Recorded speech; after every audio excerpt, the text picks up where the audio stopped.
Go ahead. My 7-year-old, I have two questions. My 7-year-old grandson asked me why we pray God with several names. Very good question for me. Okay.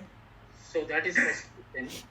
Second question, my 12-year-old grandson, who is becoming teenager, is already a teenager, he asked me, why do I need to pray God every day and do Sandhya Vandanam? He is already, Janama is being done. Yeah. And it is boring and I am not getting any reward for that.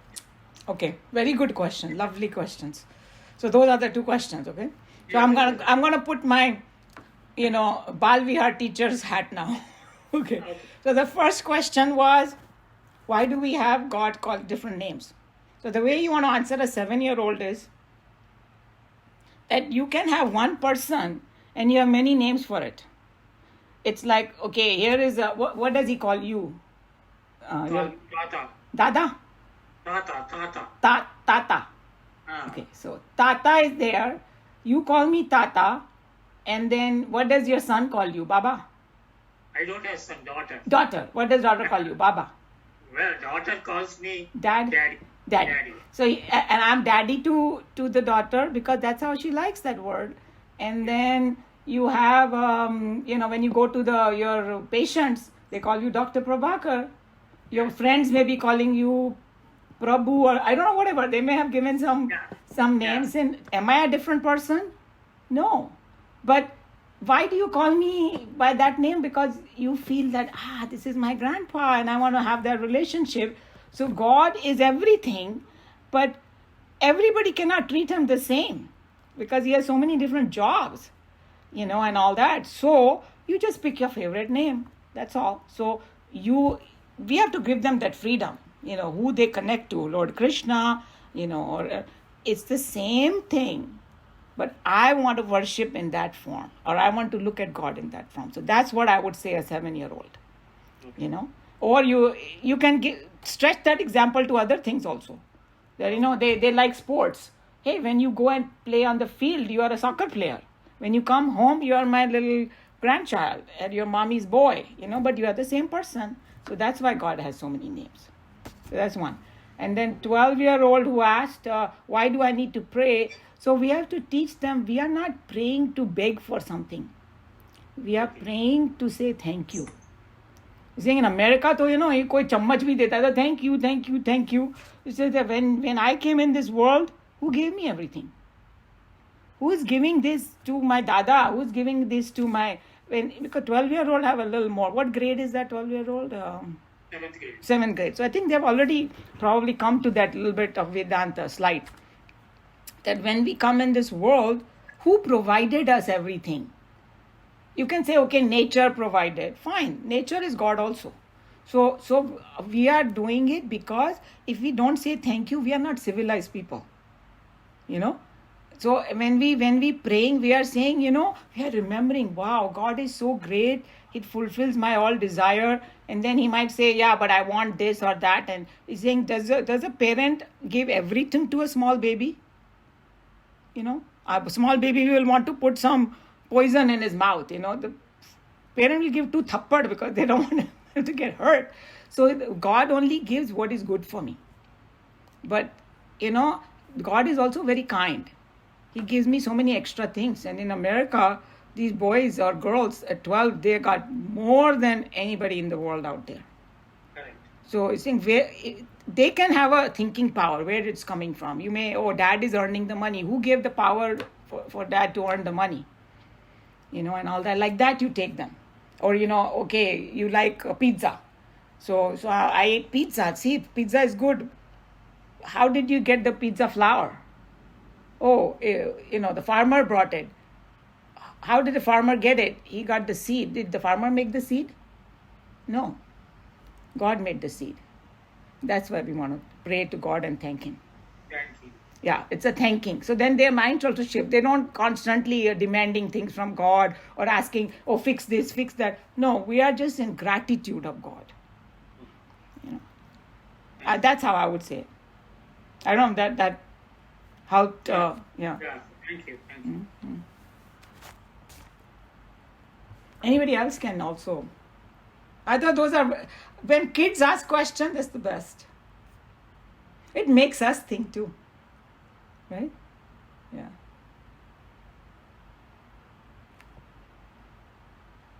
So if you want, we can go back to that other topic of other type of attachment that at our age where that we face.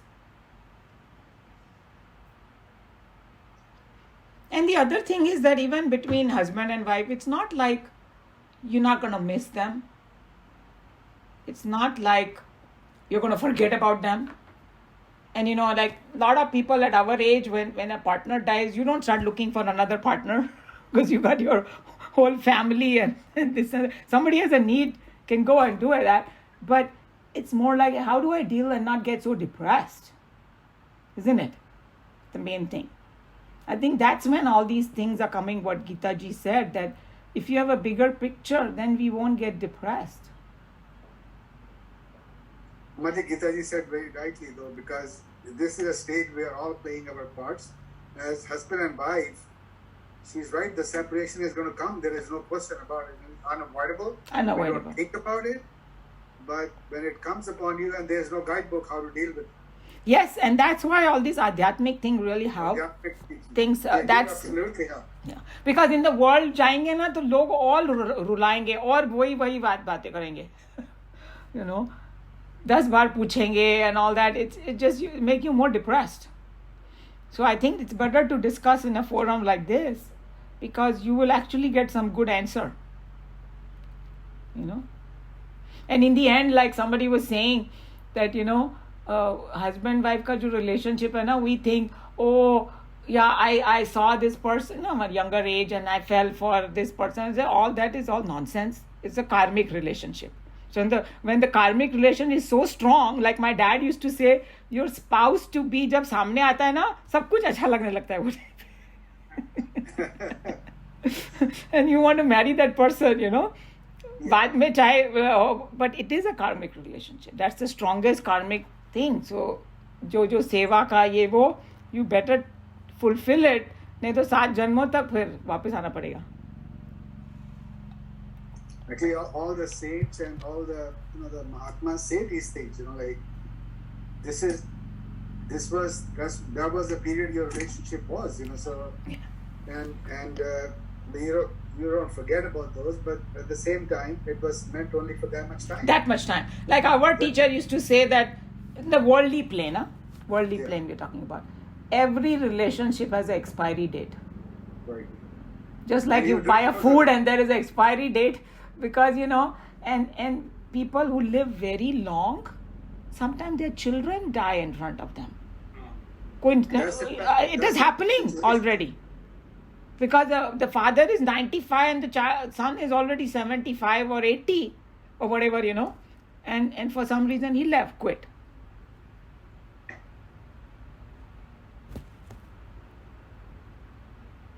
So, and you don't know, sometimes, like Chinmayananji has some insight into it, maybe you can bring it up another time, is, when people ask when somebody at a very young age quits, but from adhyatmic perspective, he will say, uska kaam khatam ho gaya tha. He's saying that suppose there is a wealthy fellow and he buys a car and then after 2 years he's saying, I want another one. Koi bolega, hey, this car is good enough. Why are you taking another one? He's saying, no, I don't need this anymore. So that person who has quit, he doesn't need that body anymore to fulfill his karmas or desire or whatever he had come here. Whatever he had come for is done. So what we see from the worldly perspective is something negative, koi accident ho gaya, kuch ho gaya. There's no accident in the adhyatmic world. He just, gone on his journey. He was done. In fact, they say कि जो लोग short period में जाते हैं ना, उनका karmic कम होता है. Yeah, I mean, if you want the adhyatmic perspective, then you got to think about all those things. So then जो पीछे रह गए उनका क्या, भाई उनको ऐसा सोचना पड़ेगा, I was so lucky that I got this Mahatma's साथ for this much time. So that you have to shift your thinking like that. It's hard, but if you churn upon it, then you will be peaceful.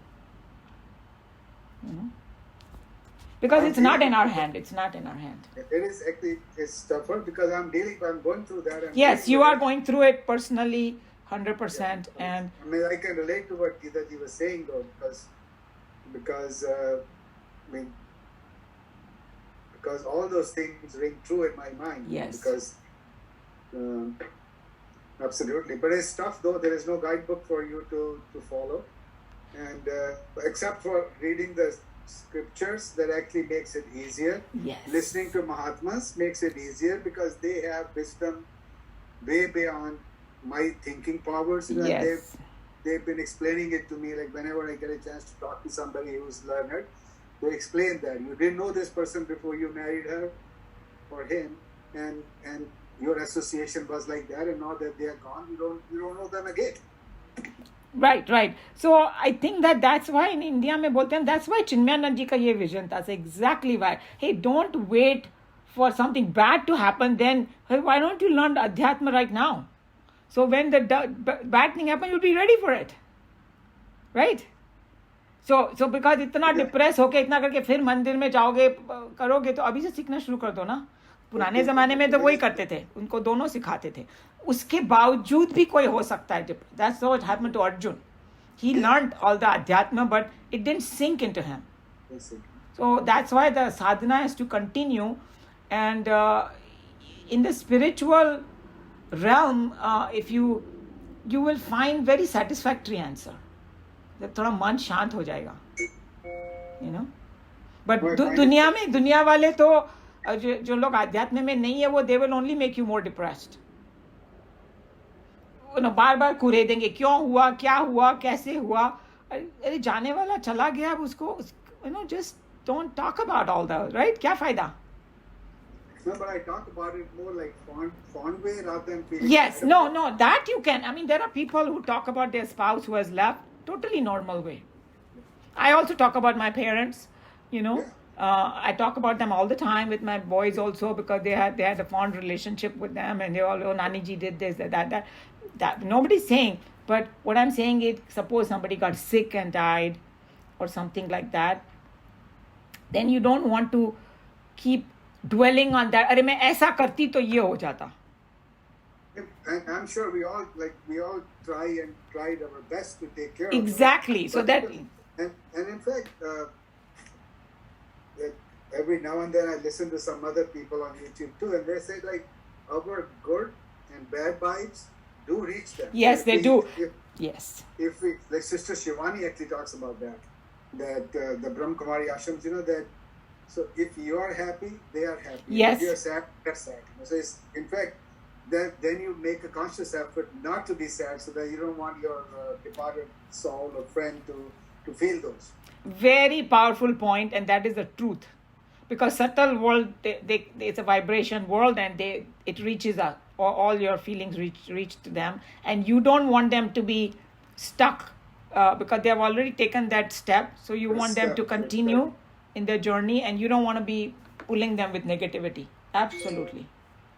So those are the things. Yes. Prabhakar ji. I have a question.